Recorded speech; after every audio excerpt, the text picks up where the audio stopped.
ìyá Búsúrátù Ọládélé Adésànyà o mo kí ọ o òní lọ́jọ́ bí rẹ̀ ẹ̀ta ẹgbẹ́ Arọ́bayọ̀ Fẹ̀sọ́gbóyà kílẹ̀ Jẹ̀bú mo kí ọ o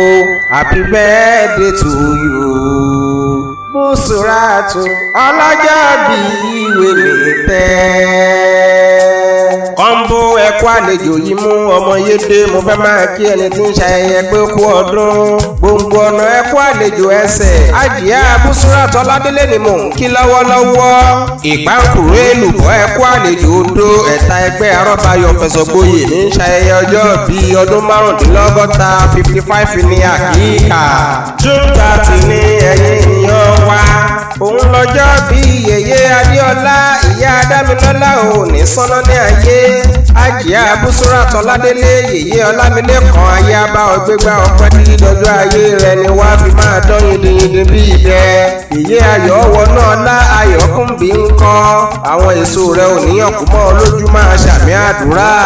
àní ẹ̀ta ẹgbẹ́ Arọ́bayọ̀ Fẹ̀sọ́gbóyè akílẹ̀ Jẹ̀bú ní ṣe 55 lọ́wọ́lọ́wọ́ o bọ́lọ́run fẹ́ lágbára Ọlọ́run wàá bá wọn ṣe 100 wàá bá wọn ṣe 70 80 títí 100 jù bẹ́ẹ̀ lọ máa ṣàmì ńlá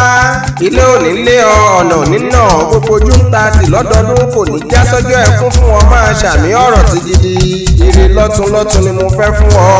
ọ̀pàyédè ọmọ adarí òun kò ní rí tiẹ̀ gbé ṣe o ní tọ́nà ní ayé ẹ̀ta ẹgbẹ́ Arọ́bayọ̀ Fẹ̀sọ́gbóyè o ní báwọn ṣòwò ṣọ́ọ̀tì. Mo kì ọ́ o ọmọ Lísà níjẹ̀bú Òde ní Àjíà Búsúrátù ẹ̀ta àgbàlagbà oyè nítorí àwọn ẹgbẹ́ Arọ́bayọ̀ Fẹ̀sọ́gbóyè pàápàá jùlọ àwọn ọmọ tó bí ni mo jẹ fẹ́ máa kì ọ́ délédélé ó yá Àjíà Búsúrátù Ọládélé ilé bàbá rẹ ni mò ń rè. ọmọ Ìjẹ̀bú Òde o ọmọ Ìjẹ̀bú Òde líjèrè ọmọ Àjàgbàdúrà ọmọ Ọbàǹtà ọmọ Àwùjalẹ̀ ọmọ Arọ́jò òjòyè ọmọ Adélébé èjìtẹ́jì Ìjẹ̀bú ńlẹ̀ ọmọ èrè ni wà. bó bá wọn Ìjẹ̀bú àwọn ẹni wìnìwìnì àní bó bá wọn Ìjẹ̀bú àfẹ́ ní ìyẹ̀wò wìnìwìnì. ẹ̀rí pé bó bá wọn Ìjẹ̀bú àkókò fẹ́ ní ìyẹ̀ tó kù ìṣọdún Agẹmọ ẹ̀yin gbọ́gbọ́ lọ́mọ Alágẹmọ àbí kò wù. ọmọ Alágẹmọ òfin wọ̀yọ̀wọ̀yọ̀ o wọn kúkú mẹ́gùn wọ gbòòrò lọ́jọ́ sí Ìbálògun kú mẹ́gùn wọ gbòòrò Rẹ́mọ ẹ̀yin gbọ́gbọ́ la fi ju Ìjẹ̀bú ní fọkọ̀ ẹja pè náà ńlá ọmọ adúrún mẹ́dé ńlá ọmọ adúrún mọ́ṣù padìyẹ jẹ ọmọ aládìyẹ ògògò màjà eléyìí ti fẹ́yìn yẹ yín bí àwòjì ìgbìn ọmọ adìyẹ gorókù òpó lélé ara òrókùn ara òradìyẹ ọmọ òun ṣe ní ọ̀yọ̀yọ̀ ń yọ̀ ọ̀yọ̀yọ̀ má yọ̀ mọ́ òun ti ṣe ní òlé pani ọmọ dúdú ní ọmọ bẹ́ẹ̀ sì níjọ́sí pupa tó mọ bẹ́ẹ̀ sì ògùnkùn sí nílé Ìjẹ̀bú ọmọ èrè ni wà.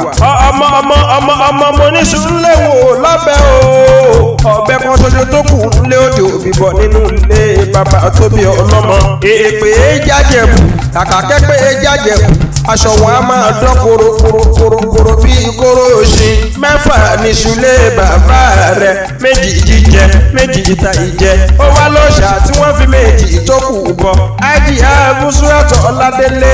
Adésànyà bí wọ́n ò bá fi bọ ọṣà ìlúkú mẹ́dẹ́mẹ́dẹ́ wọ́n fi bọ Alágẹmọ 16 Ìjẹ̀bú ńlẹ̀ ọmọ èrè ni wà. ẹ̀ta ẹgbẹ́ Arọ́bayọ̀ Fẹ̀sọ́gbóyè ní ṣe 55 lọ́wọ́lọ́wọ́ o nítorí àwọn ọmọ rẹ̀ Adéọlá Dámilọ́lá Ọlámilékan ayọ̀ ọwọ́nú ọlá ayọ̀ ọkùnbí ni mo fi ń kí Àjíà Búsúrátù Ọládélé Adésànyà ẹ̀ta ẹgbẹ́ Arọ́bayọ̀ Fẹ̀sọ́gbóyè wípé